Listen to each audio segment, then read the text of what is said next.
નમસ્કાર. આજના આપણા ખાસ વિશ્લેષણમાં એક એવા વિષય પર વાત કરવાના છીએ જે કદાચ આપણામાંથી ઘણાએ આસપાસ જોયો હશે પણ ક્યારે સમજ્યા નહીં હોય. છેલ્લા 10 વર્ષથી મનોચિકિત્સકો અને ડોક્ટર્સ એક બહુ જ અજીબ પ્રકારનો પારિવારિક સંઘર્ષ જોઈ રહ્યા છે. આ કોઈ સામાન્ય પતિ-પત્નીનો ઝઘડો નથી, પણ એક બહુ જ મોટું મેડિકલ અને મનોવૈજ્ઞાનિક રહસ્ય છે. તો ચાલો સીધા જ આ મુદ્દાની ઊંડાણમાં જઈએ. હવે એક સીધો સવાલ એ થાય કે શા માટે અમુક લગ્ન જીવન અચાનક જ યુદ્ધનું મેદાન બની જાય છે? આપણે ઘણીવાર જોઈએ છે કે ઘરમાં પતિની એક સાવ નાની ભૂલ હોય, જેમ કે ઓફિસથી આવવામાં 10 મિનિટ મોડું થવું કે પછી ફોન ન ઉપાડવો, અને સામે પત્નીનો ગુસ્સો જાણે કોઈ જ્વાળામુખી ફાટ્યો હોય એવો હોય. આ રિએક્શન ભૂલના પ્રમાણમાં અનેક ગણો વધારે હોય છે. દેખીતી રીતે આ બહુ સામાન્ય બાબત લાગે, પણ આ વર્તન પાછળનો વિનાશક પાયો કંઈક અલગ જ છે. શું આ ગુસ્સો ખરેખર એ નાની ભૂલ માટે જ છે? આ સમજવા માટે આપણે સૌથી પહેલાં આપણા પ્રથમ વિભાગ તરફ આગળ વધીએ, અદૃશ્ય વારસો, જે ખરેખર લગ્નજીવનનું ઝેર છે. જો આ જે અતિશય ગુસ્સો છે ને, એને આપણે કોઈ વ્યક્તિગત ખામી તરીકે ન જોઈ શકીએ. ક્લિનિકલ ભાષામાં આને ઇન્ટરજનરેશનલ ટ્રાન્સમિશન ઓફ ટ્રોમા કહેવાય છે. સાવ સરળ શબ્દોમાં કહું તો આ એક એવી મનોવૈજ્ઞાનિક સ્ક્રિપ્ટ છે જે વારસામાં મળેલી છે. માતાના પોતાના પતિ કે પિતા પ્રત્યેના ન રૂજાયેલા ઘા અને ગુસ્સો સીધા જ તેની દીકરીના મગજમાં ટ્રાન્સફર થાય છે, અને પછીથી એ જ દીકરી પોતાના પતિને ટાર્ગેટ બનાવે છે. એટલે થાય છે એવું કે બિચારો નિર્દોષ પતિ એવા સસરાના પાપોની સજા ભોગવે છે જેને તે ભાગ્યે જ ઓળખતો હોય. તો આખરે આખી પ્રોસેસ થાય છે કેવી રીતે? ચાલો આપણા બીજા વિભાગમાં જોઈએ, ટ્રોમા ટ્રાન્સમિશનના 4 તબક્કા. આ વિનાશક સ્ક્રિપ્ટ કોઈ રાતોરાત નથી બની જતી. આ એક ધીમું ઝેર છે જે સમય જતાં બાળકના મગજમાં જાણે કે ડાઉનલોડ થાય છે.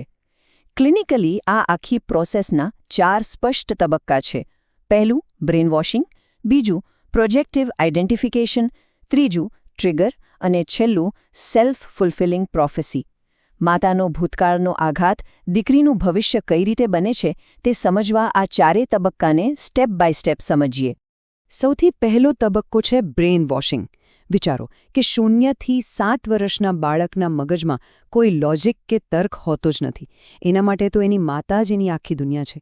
હવે જ્યારે એ માતા પોતાના પ્રોસેસ ન થયેલા દુઃખમાં વારંવાર એવું બોલતી હોય કે બેટા, લગ્ન પછી બધા પુરુષો બદલાઈ જાય છે, અથવા પુરુષ જાત પર ક્યારે ભરોસો ન કરાય, ત્યારે પેલી નાની બાળકીના મગજમાં કોઈ પણ ફિલ્ટર વગર એક ફાઇલ સેવ થઈ જાય છે. પુરુષો એટલે ખતરો. બસ અહીંથી જ બ્રેન વોશિંગની શરૂઆત થાય છે. પછી આવે છે બીજો તબક્કો, પ્રોજેક્ટિવ આઇડેન્ટિફિકેશન. જ્યારે 20-22 વર્ષની ઉંમરે એક દીકરી લગ્ન મંડપમાં બેઠી હોય ને, ત્યારે તે કોઈ કોરી સ્લેટ નથી હોતી. એના મગજમાં પહેલેથી જ એની માતાના તેજાઈ જવાના ડર અને પુરુષો પ્રત્યેના ગુસ્સાનો પૂરેપૂરો લોડ ભરેલો હોય છે. માતા પોતાની શરમ અને લાચારી અજાણતા જ દીકરી પર થોપી દે છે. મનોવિજ્ઞાનમાં આને બહુ જ સચોટ રીતે વર્ણવવામાં આવ્યું છે. આ દીકરીના શરીરમાં તેની માતાનો ભૂતકાળ શ્વાસ લઈ રહ્યો છે.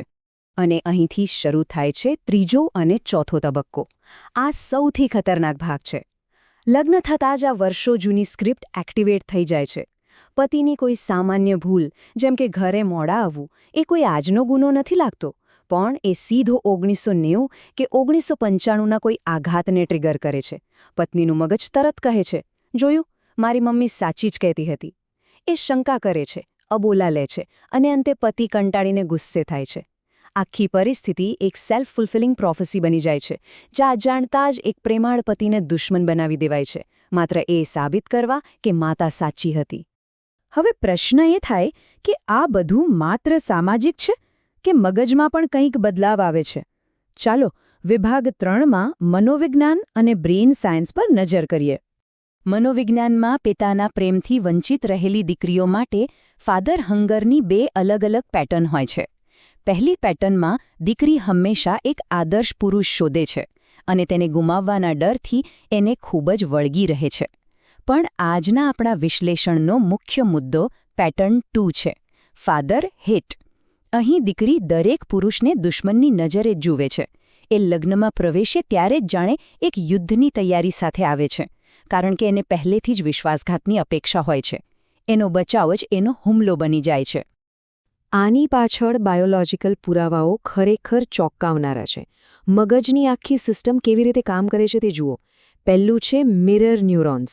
જ્યારે 2-3 વર્ષનું બાળક જુએ છે કે એની માતા પિતાની સામે નફરતથી જુએ છે, ત્યારે એ બાળક પણ એવા જ હાવભાવ કોપી કરતા શીખી જાય છે. બીજું છે એમિગડાલા હાઇજેક. આ મગજનું એવું ડરનું કેન્દ્ર છે જે એટલું બધું એક્ટિવ થઈ જાય છે કે પુરુષ શબ્દ આવતા જ બધું લોજિક બંધ. અને ત્રીજું છે અસ્વયસ્ત લગાવ, એટલે કે ડિસઓર્ગેનાઇઝડ એટેચમેન્ટ. આમાં થાય એવું કે પતિ નજીક આવે તોય ડર લાગે અને દૂર જાય તોય ડર લાગે. આ મગજનું પ્રોપર હાર્ડવાયરિંગ છે. હવે આ ક્લિનિકલ સાયન્સને આપણા ભારતીય સંદર્ભમાં મૂકીને જોઈએ. વિભાગ 4 ભારતીય સમાજની વાસ્તવિકતા. આપણા કલ્ચરમાં અમુક એવી બાબતો છે જે આ આગમાં ઘી હોમવાનું કામ કરે છે. જેમ કે આ મારી દીકરી નહીં, મારી બેસ્ટ ફ્રેન્ડ છે, એવો ટ્રેન્ડ આપણે ત્યાં બહુ છે. આના કારણે થાય છે એવું કે એક 8 વર્ષની બાળકી પોતાની માતાના લગ્ન જીવનના રોદણા સાંભળીને એકલી નાની ઉંમરે થેરાપિસ્ટ બની જાય છે. બીજું, આપણા સમાજમાં પિતાને મોટે ભાગે માત્ર કમાનાર વ્યક્તિ, એક એટીએમ મશીન કે પછી ઘરમાં કોઈ વિલેન તરીકે જ પ્રોજેક્ટ કરવામાં આવે છે. એમના ઇમોશન્સની કોઈ વાત જ નથી કરતું.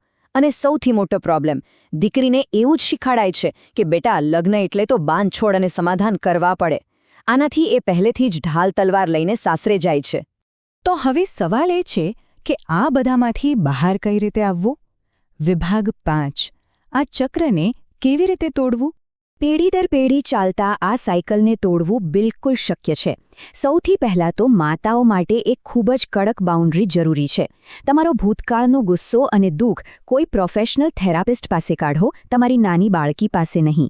ભલે તમારા છૂટાછેડા થયા હોય, પણ બાળકને એના પિતા માટે નફરત કરતા ન શીખવાડો. અને સૌથી અગત્યનું, માતાઓએ પોતાના ટ્રોમાને હીલ કરવા માટે EMDR જેવી ટ્રોમા થેરાપી લેવી જોઈએ. યાદ રાખો, જો માતાના 30 વર્ષ જૂના ઘારું ઝાંસશે તો જ દીકરી આ ભારમાંથી મુક્ત થઈ શકશે. હવે પત્નીઓ માટે શું?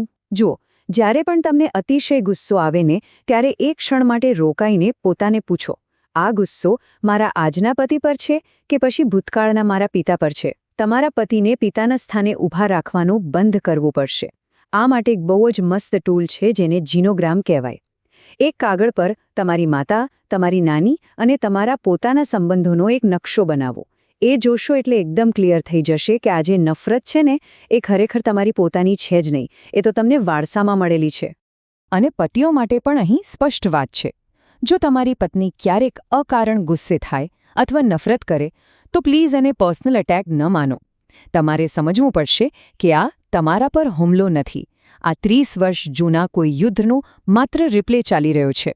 આમાંથી બહાર આવવા માટે ક્લિનિકલ થેરેપી ખૂબ જ જરૂરી છે. પત્ની માટે પર્સનલ થેરેપી અને તમારા બંને માટે કપલ થેરેપી. સાથે જ તમારે પણ મક્કમ બાઉન્ડ્રીઝ નક્કી કરવી પડશે કે જો હું તારો પિતા નથી અને એની સજા તો હું બિલકુલ નહીં ભોગવું. આપણા આજના આ આખા વિશ્લેષણનો નિષ્કર્ષ આ એક પાવરફુલ વાક્યમાં છુપાયેલો છે. સાજી માતા એટલે સાજું લગ્ન જીવન અને એક સાજી પેઢી. મનોવિજ્ઞાન બહુ સ્પષ્ટ કહે છે કે બાળપણમાં મગજે જે જોયું હોય એ જ એ ભવિષ્યમાં રિપીટ કરે છે. જો ઘરમાં માતા પિતા વચ્ચે હંમેશા જંગ જોઈ હશે તો ભવિષ્યમાં એને બધે જ જંગ જ દેખાશે. એટલે જ મૂળમાંથી આનો ઉપચાર થવો બહુ જરૂરી છે. એક હીલ થયેલી, એટલે કે માનસિક રીતે સ્વસ્થ માતા ખરેખર આખી એક સ્વસ્થ પેઢીનું નિર્માણ કરી શકે છે. તો છેલ્લે એક વિચારવા જેવો પ્રશ્ન. જો આપણે આજે જ યોગ્ય ઉપચાર અને સમજણથી આ અદૃશ્ય સાયકલને તોડવાનું શરૂ કરીએ તો ભવિષ્યની પીડાતી કેટલીય પેઢીઓને બચાવી શકીશું, ખરું ને? આ અદૃશ્ય મનોવૈજ્ઞાનિક વારસો બહુ શક્તિશાળી હોય છે, પણ આપણી જાગૃતિ એનાથી પણ વધુ શક્તિશાળી બની શકે છે. આજના આ વિશ્લેષણમાં જોડાવા બદલ આપ સૌનો આભાર. વિચારતા રહેજો અને હા, માનસિક સ્વાસ્થ્યને હંમેશા પ્રાધાન્ય આપજો.